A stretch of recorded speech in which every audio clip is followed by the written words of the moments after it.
बात करते हैं फार्मा की। आज फिर निफ्टी फार्मा करीब 1% ऊपर। कंचन के पास चलते हैं, जानते हैं क्यों दौड़ रहा है फार्मा इंडेक्स। कंचन बताइए। डेफिनेटली आपने भी मेंशन किया, सेक्टर में भी तेजी है और स्टॉक स्पेसिफिक एक्शन देखा जाए तो वहां पे भी भरपूर एक्शन देखने को मिला है। देखिए, जो फार्मा की दवाइयां तो कड़वी हैं, लेकिन जो फार्मा सेक्टर है इस टाइम पे काफी ज्यादा स्वीट स्पॉट पे बना हुआ है। Q4 के रिजल्ट्स की बात करी जाए तो स्ट्रॉन्गर साइड में नतीजे देखने को मिले थे, जिससे इन्वेस्टर्स का सेंटिमेंट काफी ज्यादा बूस्ट हुआ है।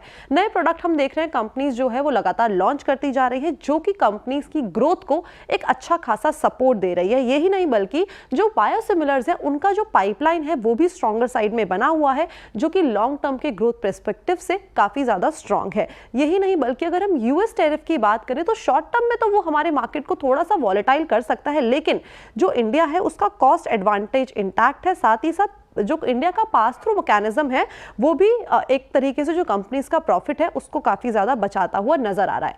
ये तो बात हो गई ओवरऑल इंडस्ट्री की। अब मैं बात करती हूँ कि स्टॉक स्पेसिफिक आज हमें जो एक्शन है क्यों देखने को मिला है।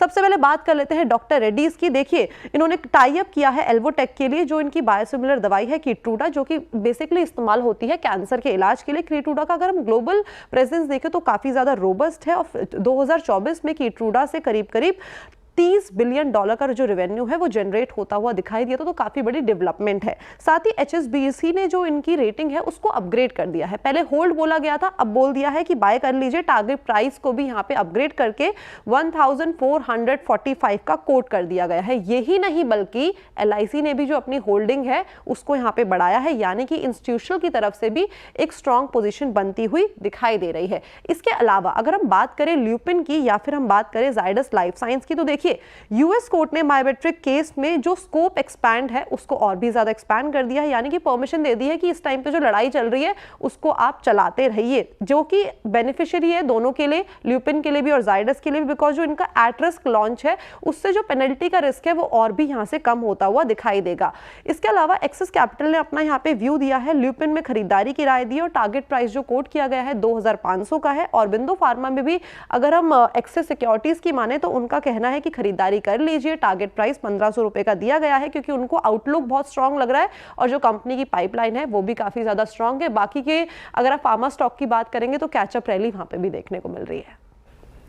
शुक्रिया कंचन, फार्मा पर ये पूरा एक एनालिसिस प्रस्तुत करने के लिए। नीरज जी, आपने सुनाई और आई थिंक मैं स्टॉक स्पेसिफिक होकर बात भी कर सकता हूँ, बट मैं अगर थोड़ा सा फार्मा प्लस हेल्थ केयर जोड़ लूँ, क्योंकि हेल्थ केयर में तो और भी स्टेबिलिटी है। वहाँ पे आप हॉस्पिटल स्टॉक्स को देखिए, Apollo at all time high, Fortis at all time high, max. Pharma plus health care आपके प्रिफर्ड बायर्स क्या हैं इस वक्त? कहाँ कहाँ पे आप लॉन्ग हैं? जो फार्मा सेक्टर है वहाँ मुझे लगता है कि एक मोमेंटम जो हमने देखने को मिला है, आई थिंक वो कंटिन्यू कर सकता है। हेल्थ केयर के लिए, स्पेसिफिकली हॉस्पिटल के लिए कहना भी मुश्किल रहेगा, बिकॉज काफी अच्छा मूव आ चुके हैं वहाँ पे और आई थिंक वहाँ वैल्यूएशन काफी फेयर और लग रही है। मुझे लगता नहीं बहुत ज्यादा अपसाइड। बट फार्मा में मेरी जो अभी जो स्पेस है जहाँ पे मैं देख रहा हूँ उसमें डीवीज लैब है, एक छोटी कंपनी है सेनोरेस फार्मा जो डीवीज लैब की तरह ही API बिजनेस के अंदर है, वो भी काफी ग्रो कर रही है। उसका एक US प्लांट भी है। और इसके अलावा सनो एक फाइजर एक ऐसी कंपनी है जिसमें रिजल्ट्स काफी अच्छे आए थे और काफी ईयर ऑन ईयर ग्रोथ आई है। और एक जो उसकी पेडिग्री है उसके हिसाब से वो जिस वैल्यूएशन पे चल रहा है 26 टाइम 1 ईयर फॉरवर्ड, वो बहुत अट्रैक्टिव है। तो फाइजर, डीवीज लैब, सेनोरेस, ये स्टॉक्स हैं जो मैं देख रहा हूँ फार्मा के अंदर, जहाँ मुझे लगता है कि एक रिटर्न अच्छी मिल सकती है। अभी Divi's lab even after the momentum जो हमने देखा है, तभी मुझे लगता है एक लॉन्ग टर्म के लिए एक पोर्टफोलियो स्टॉक है जो आपके पोर्टफोलियो में होना चाहिए। बिल्कुल, एक बार ग्लेनमार्क देखते हैं, क्योंकि ग्लेनमार्क देखिए कल न्यूज़ के बाद ऊपर खुल के फिर प्रॉफिट बुकिंग आई और फिर लोअर लेवल से बाइंग आई और अब देखिए अब 4% ऊपर ग्लेनमार्क ट्रेड करता हुआ। अमित जी, ग्लेनमार्क पर क्या व्यू होगा आपका टेक्निकली?